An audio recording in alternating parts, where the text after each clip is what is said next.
बोलिए श्री प्राणनाथ प्यारे की जय। बोलिए श्री सद्गुरु महाराज की जय। प्रथम लागो दुई चरण को, दनिये न छुड़ाइयो खेन। लाख तली लालेड़िया, मेरे जीव के ही जीवन। इन पांव तले पड़ी रहूं। धनी नजर खोलो बातून, पलना वालू निरखु नेत्रे। मेरे जीव के ही जीवन, मेरे जीव के ही जीवन। श्री बंदो सतगुरु चरण को, करूं सो प्रेम प्रणाम। अशुभ हरन मंगल करन, धनी श्री देव चंद्र जी नाम। श्री प्राणनाथ निज मूलपति, श्री मेहराज सुनाम। तेज कुंवर श्यामा युगल, जी को पल पल करूं प्रणाम। पिया जी को पल पल करूं प्रणाम। प्रणाम जी, सभी सुंदर साथ जी को मेरा प्रेम प्रणाम जी। सुंदर साथ जी, मनमोहन रसानंद सागर जो कि युगल दास जी कृत है, इसमें आज पेज नंबर 33 चल रहा है, जिसकी हेडिंग है रसोई की हवेली। अभी सुंदर साथ जी आवाज आ रही है? हाँ जी, आ रही। तो बता रहे हैं कैसी है रसोई की हवेली, कि जिसमें 20-20 मंदिर चारों दिशा विषय विराजे हैं। सुंदर साथ जी, रसोई की हवेली कहाँ है जिसमें कि वो कह रहे हैं 20-20 मंदिर चारों तरफ है। अब हम जब 100 सीढ़ियां 20 चाले चढ़कर दो मंदिर के चौक पे आते हैं, तो वो दो मंदिर के चौक के सामने ही मुख्य दरवाजा है बड़ा, जो कि दो भूम की तरफ गया है। इस दो मंदिर के चौक जहां पर हम 100 सीढ़ियां 20 चांदे के बाद आते हैं, उसके दाएं बाएं जो है चार चार मंदिर के चबूतरे हैं, जहां पर थंब और कठेड़ा लगा है, जहां पर जाकर हम चांदनी चौक की शोभा को देखते हैं। इस दो मंदिर के चौक के आगे मुख्य दरवाजा पार करते हैं। जब मुख्य दरवाजा पार करते हैं तो 28 स्तंभ का चौक आता है। 28 स्तंभ के पश्चिम 28 स्तंभ के चौक के पश्चिम की तरफ चौरस हवेली है पहली, जिसमें रसोई की हवेली है, जहां पर रसोई बनती है। इस चौरस हवेली में चारों तरफ 20-20 मंदिर की जो है, पूरब पश्चिम उत्तर दक्षिण 20-20 मंदिर हैं। लेकिन उन 20 मंदिरों में पूरब तरफ 10 मंदिर की दहलान है, उत्तर और दक्षिण तरफ पश्चिम की तरफ भी 10-10 मंदिर की दहलान है, जहां पर मंदिर नहीं बने हुए हैं। लेकिन उनकी जगह तो 20-20 मंदिर की है ही, और चार कोने के मंदिर मिलाकर ये 20, 40, 60 और 80 मंदिर है, जिसमें चार कोने के मंदिर मिलाएंगे तो 84 मंदिर की जगह है। तो पूरा पश्चिम उत्तर दक्षिण की तरफ है तो 20-20 मंदिर, भले चाहे उसमें दहलान बनी हो भोजन करने के लिए, लेकिन जगह पूरी 20-20 मंदिर की है। यही बात युगलदास जी कह रहे हैं। क्या कह रहे हैं कि कैसी है रसोई की हवेली, कि जिसमें 20-20 मंदिर चारों दिशा विषय विराजे हैं। चारों दिशा में 20-20 मंदिर की जगह है, और एक हार खंभों की मंदिरों की बाहरी तरफ है और एक हार भीतरी तरफ है। और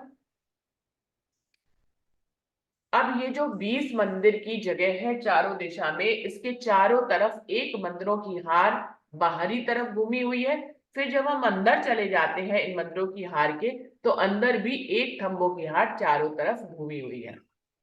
ये एक मंदिर के फासले पे है। एक मंदिर का मतलब 100 हाथ होता है सुंदर साथ जी।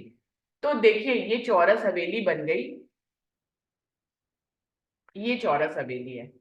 इसके बाहर की तरफ भी एक खंभों की हार है, और जब आप इसके अंदर चले जाएंगे तो अंदर भी एक मंदिरों की हार है, ऐसे करके घूमी हुई है। और मध्य में कमर भर ऊंचा चबूतरा है। तो इस तरह की शोभा है पहली चौरस हवेली की, और ऐसे ही आगे की चार हवेलियों की भी सेम शोभा है। लेकिन पहली हवेली और बाकी की तीन हवेलियों में अंतर यह है कि पहली हवेली में रसोई का मंदिर है, सीढ़ियों का मंदिर है और भोजन करने के लिए दहलाने हैं तीनों दिशा में। तो वो कह रहे हैं कि इस चौरस हवेली के बाहर और भीतरी तरफ एक एक थंबों की हार है, और कमर भर ऊंचो जो बीच में चबूतरा है एक हाड़ थंबन की चबूतरा के किनार पर है। और जैसे कि मैंने बताया कि मध्य में कमर भर ऊंचा चबूतरा है जिसपे कठेड़ा लगा हुआ है और थंबों की हार है और थंबों के मध्य में कठेड़ा लगा हुआ है।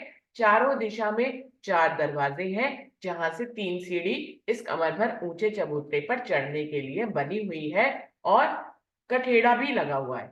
तो इस प्रकार से मध्य में कमर भर ऊंचा चबूतरा है जिस पे जाने के लिए 3-3 सीढ़ियां हैं चारों दिशा से। वो कह रहे हैं बीच में जो मध्य का ऊंचा चबूतरा है एक हार थंबन की चबूतरा के किनार पर भी है। तो इस प्रकार कितनी हारें हुई सुंदर साथ जी? 3 हारें हुई। 20-20 मंदिर जो चारों दिशा में, उसके बाहरी तरफ एक थंबों की हार, एक थंबों की हार उसके अंदर तरफ, और 3 सीढ़ियां चढ़ के जो मध्य में चबूतरा है उसके ऊपर भी एक थंबों की हार है। और भी अनंत जुगते बनी हैं। सो उत्तर की दीवार में जो 20 मंदिर हैं, 3 मंदिरों में से चल के ईशान कोण से तीसरो जो मंदिर है तिन में खास रसोई होत है। अब क्या कह रहे हैं कि इस रसोई की हवेली में अनंत प्रकार की युक्तें बनी हुई हैं, अनंत प्रकार की नक्शकारी है। सो उत्तर की दिशा में, अब वो सबसे पहले आपको उत्तर की दिशा बता रहे हैं। उत्तर की दिशा किस तरफ होती है सुंदर साथ जी? हमारी तरफ पूरब, हमारे सामने मुख्य की तरफ होता है पश्चिम। हम अगर कहीं पे भी खड़े हो जाए तो हमारे तरफ होता है पूरब, हमारे मुख की तरफ जिस तरफ हम देख रहे हैं वो होता है पश्चिम। हम पश्चिम की तरफ मुख करके ही खड़े होंगे तो ये दिशा ज्ञान हमें होगा। हम कहीं पे भी हम खड़े हैं तो हमने अपना मुख अगर पश्चिम की तरफ कर लिया तो फिर हमारे, अब हमारा मुख पश्चिम की तरफ है तो इस तरफ पश्चिम है और हमारी तरफ उत्तर है, तब हमारे दाएं हाथ की तरफ उत्तर होता है और हमारे बाएं हाथ की तरफ दक्षिण होता है। तो कैसे हो गया? पूरब, पश्चिम, उत्तर और दक्षिण। तो हमारे दाएं हाथ की तरफ जो उत्तर है, उत्तर की दिशा में जो 20 मंदिर बने हैं उनका वर्णन करके बता रहे हैं कि 20 मंदिर की यदि आप ऐसे करके गिनती करते हैं तो जो तीसरा मंदिर है वो रसोई का मंदिर है, यानी कि जहां पर रसोई बनती है। तो उत्तर की दिशा में जो तीसरा मंदिर है, 1 2 3, तीसरा मंदिर है वो रसोई का मंदिर है। तो क्या कह रहे हैं? सो उत्तर की दीवार में जो 20 मंदिर हैं, 3 मंदिरों में से चल के ईशान कोण से तीसरा जो मंदिर है तिनमें खास रसोई होत है। अब ईशान कोण अभी कैसे? अगर ऐसे बताया, पूरब, पश्चिम, उत्तर, दक्षिण, ऐसे ही 4 कोने हैं।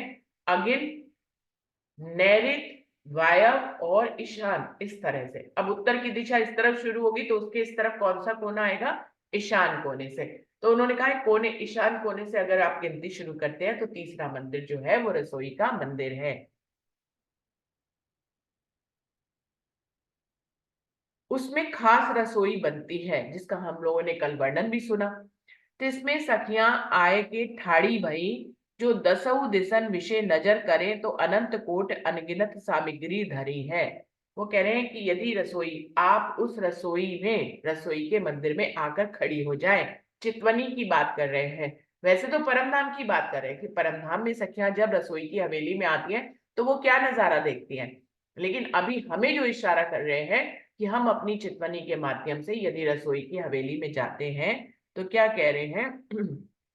तिनमें सखियां आय के ठाड़ी बही तो दसऊ दिसन विषय नजर करे तो अनंत कोट सामग्री, अनंत कोट अनगिनत सामग्री धरी है। यदि रसोई के मंदिर में सखियां जाती हैं, खड़ी होती हैं और वो चारों दिशाओं में, 10 दिशाओं में यदि देखती हैं तो वहां पर अनंत अनंत सामग्री रखी हुई है। वो सामग्री क्या है? और अनंत कोट विद के अनंत अत्यंत बुलंद और छोटे जो बासन हैं, सो अनंत कोट जिनमें जो जिनस जिन बासन में चाहिए सो वस्तु उसी बासन में किनार में लबालब है। तो वो कह रहे हैं चारों तरफ 10 दिशाओं में यदि रसोई की मंदिर में आप जाते हैं, नजर घुमाते हैं तो चारों तरफ अनंत सामग्री है जिसमें कुछ छोटे बर्तन हैं, कुछ बड़े बर्तन हैं। अब सुंदर साथ जी, आप अपनी चितवनी में क्या करते हैं? आप चौरस हवेली को पार करके चले जाते हैं क्योंकि आपको मूल मिलावे में जाना होता है। आप रसोई के मंदिर में कभी जाते ही नहीं चितवनी में। या फिर शाम की यदि चितवनी करते हैं तो इन दहलानों में सखियां भोजन करती हैं, तो हम उन दहलानों में भी कभी चितवनी नहीं करते हैं।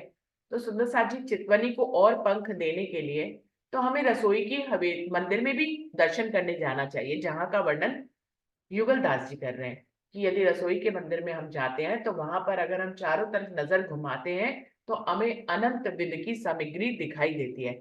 जैसे कि हमारे यहाँ कालमाया के ब्रह्मांड में रसोई होती है, कई तरह की सामग्री होती है, छोटे बर्तन होते हैं, बड़े बर्तन होते हैं, कुछ कड़छियां होती हैं, चम्मच होती हैं, प्लेटें होती हैं, है ना। कुछ कच्ची सामग्री होती है, कुछ पक्की सामग्री होती है, कुछ मेवे होते हैं, कुछ दालें होती हैं, मतलब कितनी सामग्री होती है हमारे रसोई में। अब यहाँ पर युगलदास जी हमारे चितवनी में बताने जा रहे हैं कि रसोई में कितनी तरह की सामग्री है। वो कह रही है कि वहां पर छोटे और बड़े बहुत तरह के बर्तन हैं, और जिस बर्तन में जो सामग्री चाहिए वो सामग्री उसमें ऊपर तक लबालब भरी हुई है, क्योंकि परम धाम में कमी तो होती ही नहीं है कि बर्तन खाली है, अभी कम है खाना, अभी ज्यादा है खाना, तो कम ज्यादा खाना नहीं होता है सुंदर साथ जी। वहां पर जो बर्तन है जिसमें जो भी सामग्री चाहिए वो कह रहे हैं ऊपर तक लबालब भरी हुई है, क्योंकि उसमें से जो भी सामग्री इस्तेमाल की जाएगी खाने के लिए वो बर्तन में सामग्री अपनी जगह वैसे ही लबालब बनी रहेगी। उसमें से आप कितना भी निकाल लीजिए वो सामग्री वैसी ही रहेगी। ये परम धाम की चेतन अवस्था है, ये परम धाम के गुणों में आता है कि वहां कोई भी चीज ना तो घटती है और ना ही बढ़ती है। तो क्या कह रहे हैं, और अनंत कोटि विद के अत्यंत बुलंद और छोटे जो वासन हैं, सो अनंत कोट जिनमें जो जिनस जिन वासन में चाहिए, सो वस्तु उसी वासन में किनार में लबालब भरी हुई है, और हमेशा हमेशा अघट अखंड भरपूर है। और वो कह रहे हैं हमेशा हमेशा ये भरी ही रहती है, कम नहीं होती है। आप इसमें से कितना भी निकाल लीजिए भोजन करने के लिए, ये कम नहीं होती है। तो क्या कह रहे हैं, हमेशा हमेशा अघट मतलब कभी भी घटती नहीं है, अखंड अनंत अखंड रूप से ये भरी ही रहती है, भरपूर है। अनंत कोट विद की मिठाई जुदी जुदी धरी है। वो कह रहे हैं अलग अलग बर्तनों में अनंत तरह की, कई प्रकार की, जिनकी गिनती भी नहीं की जा सकती है, इतनी प्रकार की मिठाइयां अलग अलग बर्तनों में पड़ी हुई हैं। तिनमें से एक मिठाई अनंत कोट विद की, अनंत कोट मेवों में अनंत कोट विद का स्वाद है। वो कह रहे हैं कि इनमें से किसी एक मिठाई की बात अगर हम करें, ऐसे ही आप अनंत मिठाइयों की बात समझ लेना। तो वो कह रहे हैं कि मैं एक मिठाई की बात करता हूं, उसमें एक मिठाई में अनंत कोटि की मेवे पड़े हुए हैं, अनंत कोटि का उसमें स्वाद है, और ऐसी ही अनंत कोटि की मिठाइयां अलग अलग बर्तनों में हैं। एक मिठाई का उन्होंने वर्णन करके बताया है कि उसमें अनंत कोट का रस है, अनंत कोट मेवे डले हुए हैं, उसको यदि आप खाइए तो आपको कोई एक स्वाद नहीं आएगा, आपको अनंत स्वाद आएंगे आपकी चाहना के अनुसार वो मिठाई को खाने पर। तो सुंदर साथ जी, हम चितवनी में बहुत ही कम रसोई की हवेली का दर्शन करने जाते हैं। मेरे ख्याल से कोई सुंदर साथ ने मनमोहन रसानंद सागर पढ़ा हो पहले से, तो वो भले चाहे रसोई की हवेली में चितवनी करने जाए, लेकिन अधिकतर सुंदर साथ को मैंने देखा है कि वो रसोई की हवेली को पार करके फटाफट मूल मिलावे में पहुंच जाते हैं। तो रसोई की हवेली में रुकना होता ही नहीं है। यहाँ पे युगलदास जी हमें कह रहे हैं कि रसोई की हवेली में यदि हम जाएं तो हम रसोई का भी भ्रमण करें, रसोई के मंदिर का भी, और वहां पे रखी हुई अनंत सामग्री का स्वाद भी लें। अब उसमें से एक एक जो मिष्ठान है, मिठाई का वर्णन कर रहे हैं, यदि आप उस मिठाई को खाते हैं तो उसमें एक रस नहीं आएगा, अनंत रस आपको एक ही मिठाई में मिल जाएंगे। ऐसे मनचाहे रस आपको प्राप्त होंगे, ऐसे मनचाहे स्वाद आपको प्राप्त होंगे कि आप जो है आनंद से परिपूर्ण हो जाएंगे।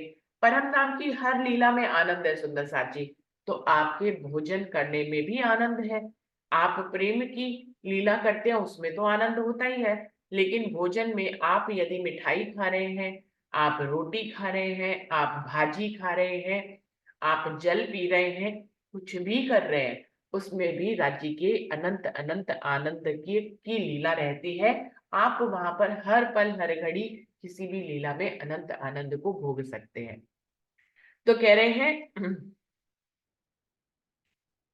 तिल सकल स्वादों की एक एक जिनस है और अनंत कोटि जिनस की मिठाई है, सो मिठाई अनंत कोट विद की है। वो कह रहे हैं सभी स्वादों में से एक एक स्वाद की सब मिठाइयां हैं। वो कह रहे हैं तिन सकल स्वादों की एक एक जिनस है। हर स्वाद की एक एक हर स्वाद की एक एक मिठाई वहां पर रखी हुई है। आप कोई भी स्वाद की मिठाई खा सकते हैं। और अनंत कोटि जिनस की मिठाई है, और मिठाई भी कोई एक ना समझे, अनंत कोटि मिठाइयां हैं वहां पर। सो मिठाई अनंत कोटि विद की है, अनंत कोटि विद की मिठाइयां हैं यहाँ पर। अनंत कोट वासनों में किनार में लबालब है और जो कर तत्किन बनाए के धरी है। और वो कह रहे हैं हर बर्तन में ये मिठाई बिना किसी कमी के अनंत कोटि बर्तन में ऊपर तक लबालब भरी हुई है, और अभी अभी बनाकर रखी है। ऐसे लगता है बिल्कुल ताजी और फ्रेश। कोई भी वहां पे बासे का भाव नहीं है और ना ही ताजे का भाव है। वहां पर जब आपकी इच्छा होती है तो बर्तन में लबालब भर के मिठाई दिखाई देती है, आप उसमें से कितनी भी खा ले, वो अपनी जगह उतनी ही रहती है। तो कह रहे हैं और जोकर तत्खिन बनाए के धरी है, ऐसे लगता है कि अभी अभी बनाकर रखी है ये मिठाई। इन विध से ताते इन विद से ताते बहफात है और अनंत कोट विद के पके पकवान धरे हैं। वो कह रहे हैं इस तरह से, ये बहफात का मतलब मुझे अभी भी नहीं समझ में आया है कि इसको किस तरह से यूज करते हैं। किसी सुंदर साथ को अगर समझ में आया हो तो पता। इन विद से ताते बहफात है और अनंत कोट विद के पके पकवान धरे हैं। और वो कह रहे हैं इस प्रकार से मिठाइयों का वर्णन किया है, और अनंत कोटि तरह के और भी पकवान बर्तनों में लबालब भरे हुए हैं। खाली मिठाई ही नहीं है, अब रसोई की हवेली है तो अनंत कोटि के पकवान रखे हुए हैं। और अनंत कोटि विद के कच्चे पकवान कोट रस व्यंजन है। और वो कह रहे हैं एक नहीं अनेक तरह के कच्चे पकवान भी रखे हुए हैं, जिसमें अनेक अनेक करोड़ों तरह के रस से वो भरे हुए व्यंजन है। जो कच्चे व्यंजन है वो भी अनेक अनेक रसों से भरे हुए हैं। अनंत कोट मेवे पके और गादर अमृत से मीठी शोभायमान है। वो कह रहे हैं और जो सामग्री है उसमें अनंत तरह के पके हुए मेवे भी हैं, और गादर अमृत से मीठी शोभायमान है। और ये जो मेवे हैं इनका स्वाद अमृत से भी मीठा है, जो कि रसोई में पूर्णता बर्तनों में लबालब भरे हैं और शोभायमान हो रहे हैं। सो अनंत कोट मेवे अनंत स्वाद अपना जुदा जुदा रखते हैं। ये जितने भी प्रकार के मेवे हैं, इस हर मेवे में एक अलग तरह का स्वाद है। तो ये मेवों में भी अनंत कोटि के स्वाद वाले मेवे यहाँ पर रखे हुए हैं। फिर एक मेवे का स्वाद अनंत कोट मेवे में, और अनंत कोट मेवे का स्वाद एक मेवा रखता है। जैसे कि उसमें भी कहते हैं ना कि आप केलवन में जाएं, या आप लिंबोई में जाएं, या आप आम के बाग में जाएं, तो कहने को तो वो आम का बाग है, लेकिन वहां पर आम यदि आप खाएंगे तो उसमें हर फल का स्वाद आपको मिल सकता है। ये आपकी चाहना के अनुसार है। आप केले के वन में जाएं, आप वहां पर आम के रस का स्वाद ले सकते हैं। आप आम के वन में जाएं तो उसमें केले के रस का स्वाद ले सकते हैं। बिल्कुल ऐसे ही यहाँ पर रसोई की हवेली में जो अनंत कोटि के मेवे हैं, वो कह रहे हैं आप एक मेवे को खाएं तो उसमें अनंत रस और स्वाद आप ले सकते हैं। इसी प्रकार अनंत कोटि के मेवों को यदि आप खाएं तो उसमें किसी एक मेवे का स्वाद आप ले सकते हैं। तो आप अगर अंजीर खा रहे हैं तो आप काजू का स्वाद ले सकते हैं, और अखरोट का स्वाद ले सकते हैं, बादाम का स्वाद ले सकते हैं। और अगर आप बादाम खा रहे हैं तो उसमें बादाम का स्वाद भी ले सकते हैं। उनके कहने का भाव यही है कि आप एक मेवे में अनंत स्वाद ले सकते हैं और अनंत मेवों में किसी एक का स्वाद भी ले सकते हैं। मैं पेज बताना भूल जाती हूँ, ये पेज 34 चल रहा है सुंदर साथ जी, खत्म होने वाला है ये। तो कह रहे हैं कि ऐसे अनंत कोट मेवे चित्त के खींचने वाले अनंत कोट वासनों में धरे हुए हैं। वो कह रहे हैं ऐसे अनेक अनेक अनेक मेवे अनेक अनेक बर्तनों में हमारे दिल को अपनी तरफ आकर्षित करने वाले बर्तनों में ऊपर लबालब भरे हुए हैं। आकर्षित करने से क्या मतलब है कि उसमें इतना स्वाद है कि उन मेवों के स्वाद में आप अनंत अनंत आनंद ले सकते हैं, इसलिए ये हमें आकर्षित करते हैं। देखिए सुंदर साथ जी, काल माया का ब्रह्मांड हो, योग माया का ब्रह्मांड हो या परम धाम हो, आनंद को के पीछे ही सब है। आनंद देखिए, काल माया के ब्रह्मांड में जितना कुछ भी किया जा रहा है आनंद की अनुभूति के लिए तो किया जा रहा है।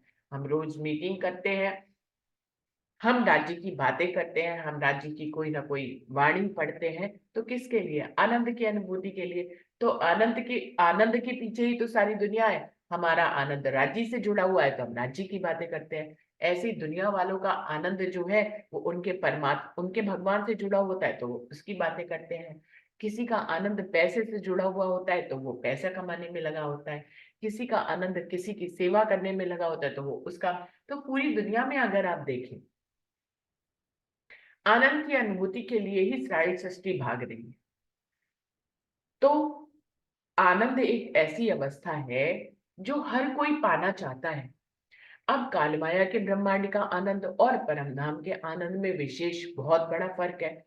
तो अभी हम परम धाम के आनंद की बात कर रहे हैं यहाँ पे, लेकिन हम आनंद से परिचित हैं क्योंकि हम कभी परम धाम में हमारी सुरता थी, जब राज्य के साथ लीला करती थी। आज हम वो बातें बिसर गए हैं, लेकिन वो आनंद को हम आज इंद्रावती जी की वाणी जो राज्य ने स्वयं अवतरित करी है हमें उस आनंद की याद दिलाने के लिए, तो हम उस आनंद का अनुभव करते हैं सुंदर साथ जी।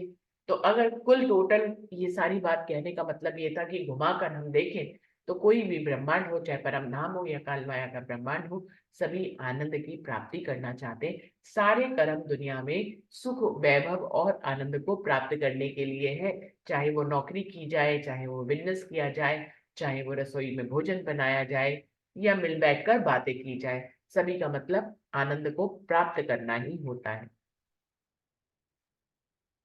तो कह रहे हैं अनंत कोट मेवों के अनंत कोट विद के अनंत कोट अथाने बने हैं, सो अनंत कोट स्वाद अपना जुदा जुदा रखते हैं।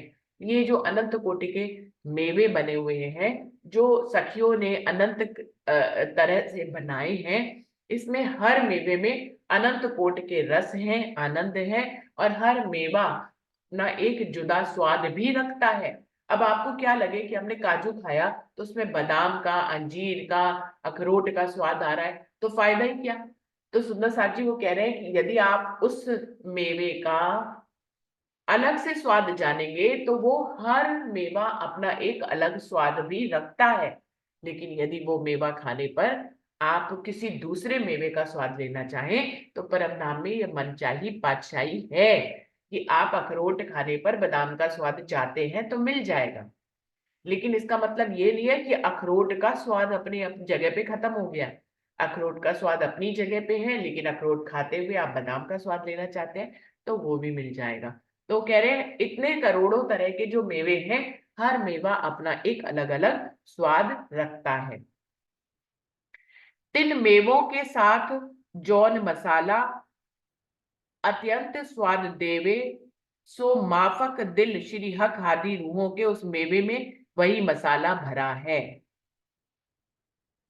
याविद के अनंत कोट अठाने हैं। और आप वो क्या कह रहे हैं? कह रहे हैं कि यदि इन मेवे के स्वाद को और अधिक बढ़ाने के लिए उस मेवे में जिस तरह के मसाले की जरूरत हो, उसके ऊपर राजी और शाबाजी की चाहना के अनुसार हर मेवे पर वैसा ही मसाला लिपटा हुआ है। तो मेवे के ऊपर मसाले भी लगे हुए हैं। जैसे कि हम यहाँ पर काजू खाते हैं तो सॉल्टेड भी होते हैं और बिना साल्ट वाले भी काजू होते हैं, तो सॉल्टेड में वैसा मसाला डाला हुआ होता है। ऐसे ही बादाम भी खाते हैं तो सॉल्टेड अलग मिलते हैं और फीके वाले अलग मिलते हैं। तो फीके में भी बहुत एनर्जी होती है, स्वाद होता है, और सॉल्टेड वाला और टेस्टी लगता है।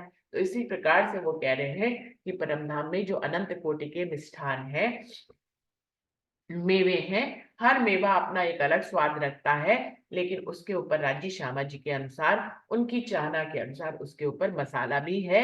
जैसा मसाला राजी चाहते हैं, हर मेवे पे वैसे ही स्वाद का मसाला लिपटा हुआ है। फिर से पढ़ रही हूँ इस लाइन को, आप फिर से सुने। जिन मेवे के साथ जौन मसाला अत्यंत स्वाद देवे,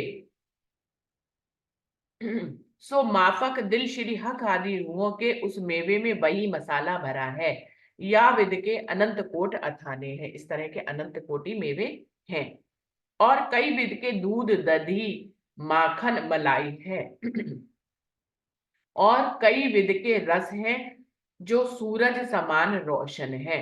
और वो कह रहे हैं कि अभी तो मेवों की बात करी, अभी परमधाम में कई तरह का दूध है, जो अलग अलग स्वाद वाले, अलग अलग फ्लेवर वाले दूध है।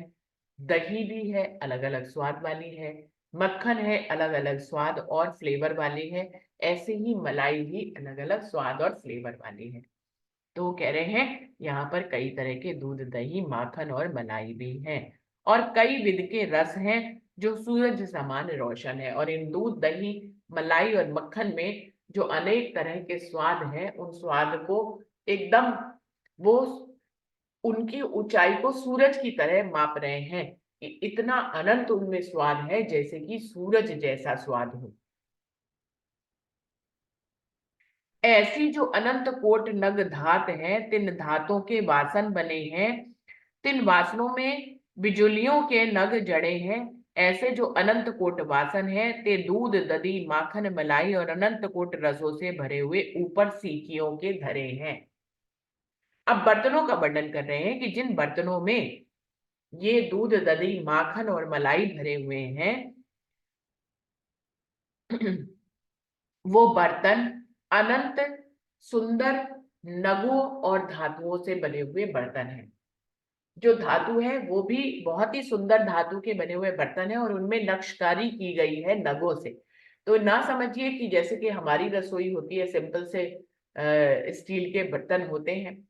परम धाम में जो बर्तनों की सामग्री है, वो बहुत ही सुंदर धातु से बने हुए हैं। कोई ही सोने का बना है, कोई चांदी का बना है, कोई पीतल का बना हुआ है, तो इस कोई लोहे का बना है। इस तरह से अलग अलग धातुओं के बर्तन हैं, और उनमें अलग अलग अनंत कोटि के सुंदर नग भी जड़े हुए हैं।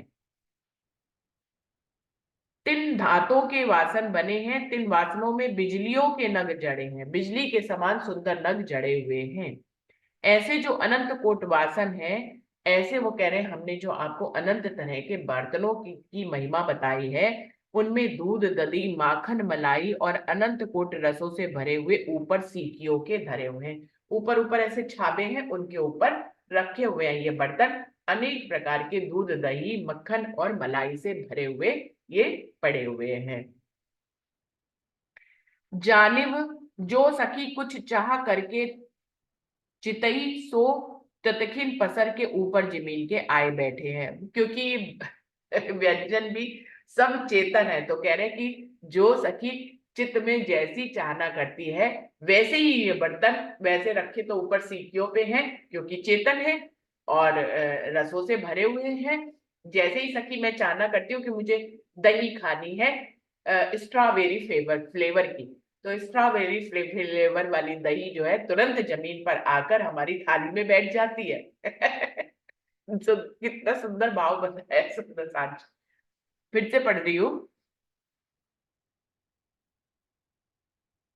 जाछिन, जाछिन मतलब जिस क्षण जो सखी कुछ चाह करके चितही अपने दिल में चाहना करती है, सो तत्किन पसर के ऊपर जमीन के आए बैठे हैं। तो उसी समय वो ऊपर छीके से उतर कर नीचे जमीन पर आपकी परसी हुई थाली में विराजमान हो जाती है वो दही। जैसी भी व्यंजन की आप चाहना करते हैं, वो ऊपर छीके पे रखा है, वो व्यंजन फटाफट, क्योंकि वो व्यंजन भी चेतन है, वो व्यंजन फटाफट नीचे आकर आपकी थाली में विराजमान हो जाता है कि लीजिए मुझे ग्रहण करिए। और उस जगह पे कम भी नहीं होता, ये खास बात है कि अपनी जगह पर वो कम नहीं होगा आपकी थाली में, जमीन पर, क्योंकि वहां पर बैठकर चौकी पे भोजन किया